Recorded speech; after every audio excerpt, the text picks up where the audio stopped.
নমস্কাৰ সকলোকে পুনৰবাৰ নতুন এটা ভিডিঅ'লৈ আন্তৰিক স্বাগতম জনাইছোঁ প্ৰিয় দৰ্শকসকল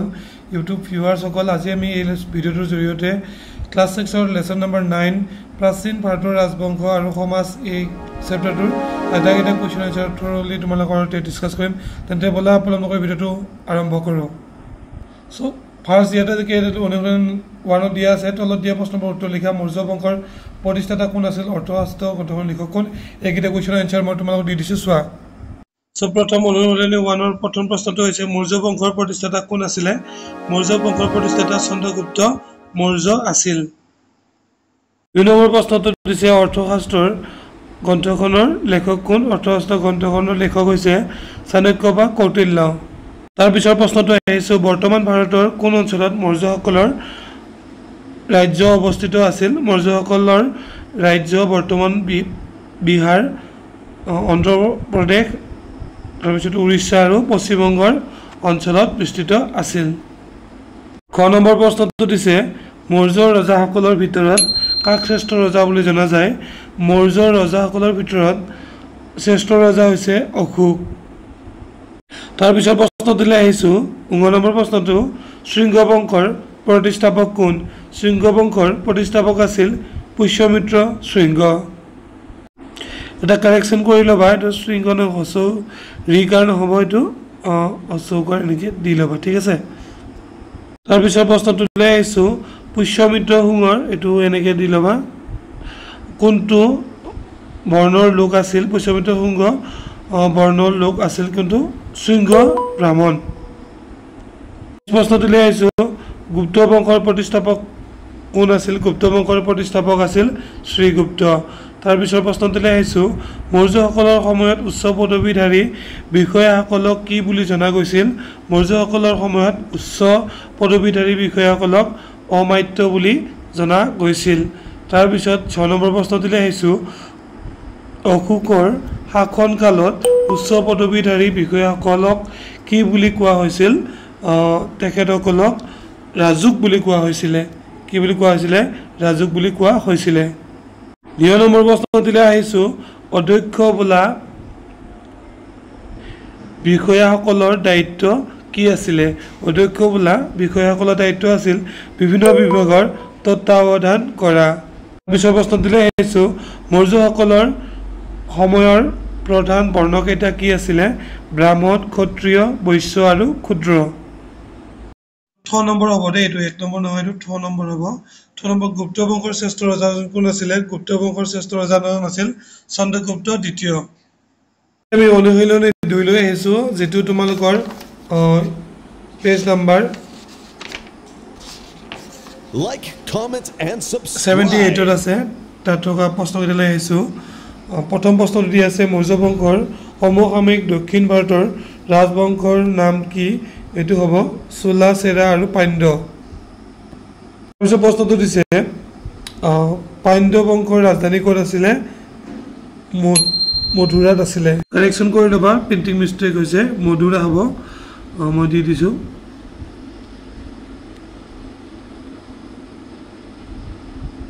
মধুৰা হ'ব মধুৰাত এটো মধুৰা নহব দেই মধুৰা লিখিবা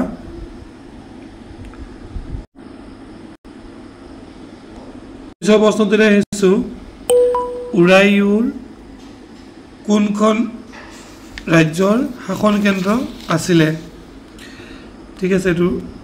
ৰ কৰি দিবা মোৰ প্ৰিন্টিং টাইপিং কৰোতে অলপ ভুল হৈছে চোলা বংশৰ শাসন কেন্দ্ৰ উৰাইয়ুৰ তাৰপিছত দিছে চেৰাসকলৰ অঞ্চলটো কি বুলি জনা যায় এটো কেৰেলা বুলি জনা যায় কেৰেলা বুলি জনা যায় কেৰেলা কৰি লবা তোমালোকে নেক্সট দিছে কাক অন্ধ্ৰ বুলি জনা যায় এটো অন্ধ্ৰ বংশক অন্ধ্ৰ বুলি জনা যায় লগতে হাত বাহক সকলকো কি বুলি জনা যায় অন্ধ্ৰ বুলি জনা যায় হাত বাহক তোমালোকে লিখি লবা মোৰ মনত আছে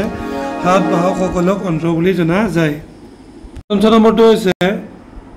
চালুক্য বংশৰ প্ৰতিষ্ঠাপক কোন আছিল চালুক্য বংশৰ প্ৰতিষ্ঠাপক আছিল পুলকেশী এটো দেখি দিবা পুলকেশীন প্ৰথম নেক্সট প্ৰশ্নটো দিছে পল্লৱ বংশৰ প্ৰথম ৰজা কোন আছিল এটো প্ৰথম ৰজা আছিল সিংহ বিষ্ণু মই ইয়াত লিখি দিছো সিংহ বিষ্ণু আছিল প্ৰথম ৰজা ঠিক আছে তোমালোকে জানিবৰ বাবে মই এনেকৈ দিছোঁ বৰ্গীয় নম্বৰটো হৈছে কাঞ্চীপুৰম কাৰ ৰাজধানী আছিলে কাঞ্চীপুৰম পল্লৱসকলৰ ৰাজধানী আছিল অনুশীলনী 3 ডিসকাস কৰিম ইয়াতে এটা প্ৰশ্নৰ উত্তৰ লগতে পেজ নম্বৰ তোমালোকৰ 82 যেটা অনুশীলনী 4 উত্তৰ আছে এইকেইটাও এই ভিডিওটো মাধ্যমে আলোচনা কৰিছো তাৰ পিছত আমি ইয়াত থকা ভাবিলোৱা প্ৰশ্নকেইটা উত্তৰো কৰিম তেন্তে বলা অনুশীলনী 3 লৈ সকল অনুশীলনী 3 তোমালোকৰ যেটা প্ৰশ্ন দি আছে প্ৰাচীন কামৰূপৰ প্ৰথমটো ঐতিহাসিক বংশৰ নাম কি এই প্ৰথমটো ঐতিহাসিক বংশ হৈছে বৰ্মন বংশ তাৰ পিছৰ প্ৰশ্নটোলৈ আহিছো কোনজন কামৰূপ ৰজাই ভাস্কৰাব্দ নামৰ নতুন চনৰ প্ৰৱৰ্তন কৰিছিলে তেখেত হল ভাস্কৰ বৰ্মন তাৰ পিছৰ প্ৰশ্নটোলৈ আহিছো বৰ্মন বংশৰ শ্ৰেষ্ঠ ৰজা কোন আছিলে বৰ্মন বংশৰ শ্ৰেষ্ঠ ৰজা আছিলে ভাস্কৰ বৰ্মন নেক্সট প্ৰশ্নটো হৈছে চীনা পৰিব্ৰাজক হিউৱান চাং কামৰূপলৈ কেতিয়া আহিছিলে এটো 1643 খ্ৰীষ্টাব্দত আহিছিলে কাৰ শাসন কালত ভাস্কৰ বৰ্মনৰ শাসন কালত আহিছিলে প্ৰশ্নটো হৈছে বিষয় বুলিলে কি বুজা যায় বিষয় বুলিলে ৰজাৰ দ্বাৰা কি নিযুক্ত প্ৰশাসনিক কৰ্মচাৰীক কোৱা হয় গুপ্তসকলৰ দৰে ইয়াতো ৰাজ্যখন বিভিন্ন প্ৰশাসনিক গোটত বিভক্ত কৰা হৈছিল তেনে গোটবোৰক বিষয় বুলি জনা যায় প্ৰশাসনিক গোট বুলি তোমালোকে ক'ব পাৰা প্ৰশাসনিক গোট বুলিও ক'লেও শুদ্ধ হ'ব তাৰপিছত প্ৰথম প্ৰশ্নটোলৈ আহিছো কামৰূপ ৰাজ্যৰ কেইটামান উল্লেখযোগ্য বৃত্তি নাম লিখা এটো কৃষি কাৰ্য তাঁত বোনা কাম চৰাই ধাতু আৰু শিল্প ইয়াৰ লগতে আছে কাপোৰ বোৱা কাপ পিতল বা মাটিৰ পাত্ৰ তৈয়াৰ কৰা আদিও প্ৰাচীন কামৰূপ ৰাজ্যৰ বৃত্তি কিছুমান হ'ব 4 নম্বৰটোলৈ আহিছো গুপ্ত যুগক কিয় সোণালী যুগ বুলি কোৱা হৈছিলে শিক্ষা সাহিত্য কলা আৰু বাণিজ্য বিজ্ঞানৰ উন্নতিৰ বাবে গুপ্তসকলক সোণালী যুগ বুলি কোৱা হৈছিল তাৰপিছত দিয়া আছে কালিদাসে লিখা তিনিখন নাটকৰ নাম লিখা কালিদাসে লিখা তিনিখন নাটক হ'ল অভিজ্ঞান শকুন্তলম বিক্ৰম বংশীয়ম তাৰপিছত মালবিকাগ্নিয়ম মিত্ৰম তাৰপিছত প্ৰশ্নটোলৈ আহিছো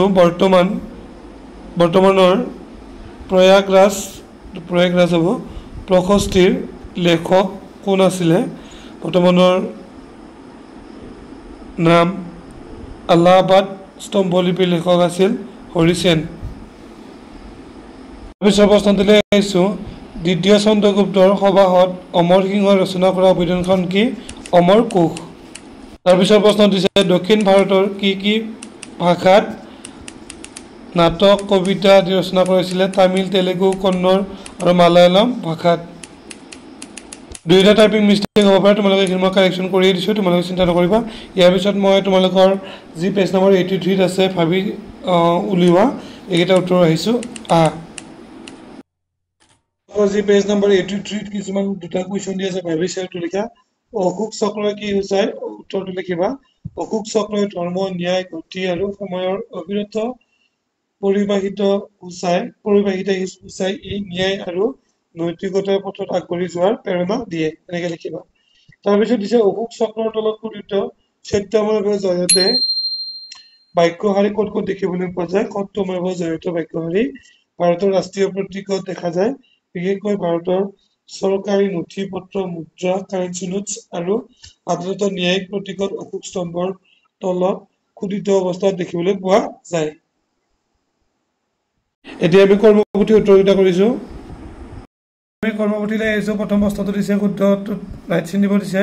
উত্তৰ ভাৰতৰ ৰাজ্য স্থাপন কৰিবলৈ আৰম্ভ কৰা ৰাজবংশটো কি আছিলে এইটো মৌৰ্য বংশ তাৰপিছত সম্ৰাট অশোক জৈন বৌদ্ধ ধৰ্ম দ্বাৰা প্ৰভাৱিত হৈছিলে ছয়টো উত্তৰ হ'ব সম্ৰাট অশোকে বৌদ্ধ ধৰ্মৰ প্ৰতি প্ৰভাৱিত হৈছিল তাৰপিছত শুংগ বংশ প্ৰতিষ্ঠা কৰা পুষ্যমিত্ৰ শুংগ এজন ক্ষত্ৰিয় আছিল নে ব্ৰাহ্মণ সেই সময়ত বেছিভাগে কি আছিল ক্ষত্ৰিয় ৰজা আছিলে কিন্তু এইটো শুংগ বংশৰ প্ৰতিষ্ঠাপক পুষ্যমিত্ৰ শুংগ কি আছিলে এগৰাকী ব্ৰাহ্মণ আছিলে ঠিক আছে গতিকে ব্ৰাহ্মণ আছিলে তো ৰাইট চিন দিবা তাৰপিছত প্ৰশ্নটোলৈ আহিছো ভাৰতবৰ্ষৰ দক্ষিণ অংশত শাসন কৰা বংশটো আছিল সাতবাহন বংশ তেওঁলোকক তামিল অন্ধ্ৰ বুলিও জনা যায়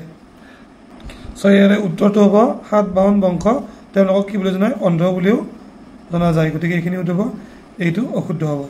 সো ভাৰত ভ্ৰমণলৈ অহা চীনা পূৰ্বজ হিউৱান চাং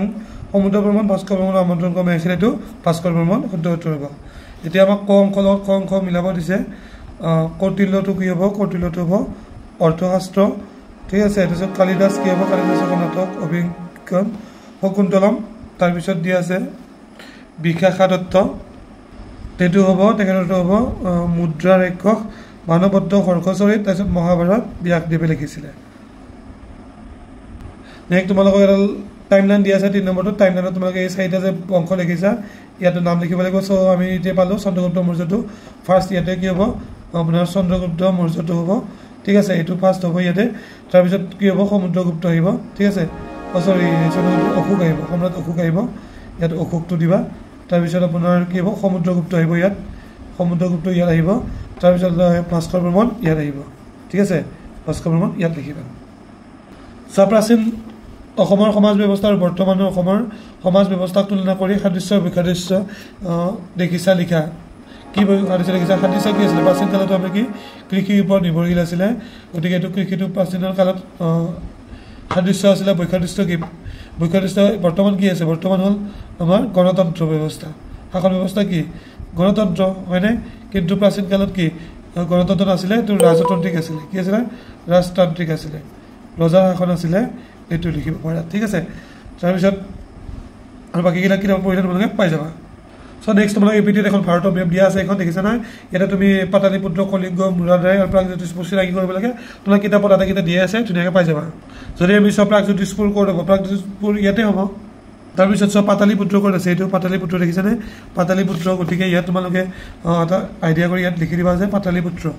পিছত এটা এখন মেপত দিয়া আছে তোমালোকে এইকেইটা হোমৱৰ্ক কৰা ইয়াত দিয়া আছে গোটেইখিনি মন্দুৰাই আৰু যিটো দিয়া আছিলে কলিংগ সব দিয়া আছে মেপত কিতাপত পাই যাবা থেংক ইউ সো মাচ ভিডিঅ'টো এখানে চোৱাৰ বাবে বহুত বহুত ধন্যবাদ চেনেলটো এতিয়া সাবস্ক্ৰাইব কৰি দিয়া মই আৰু তোমালোকে এনেকুৱা ধৰণৰ প্ৰশ্ন লৈ আহি থাকিমে তাৰপিছত সকলোকে গুড নাইট দিলোঁ লগতে পৰীক্ষা ভাল হোৱাৰ কামনা কৰিলোঁ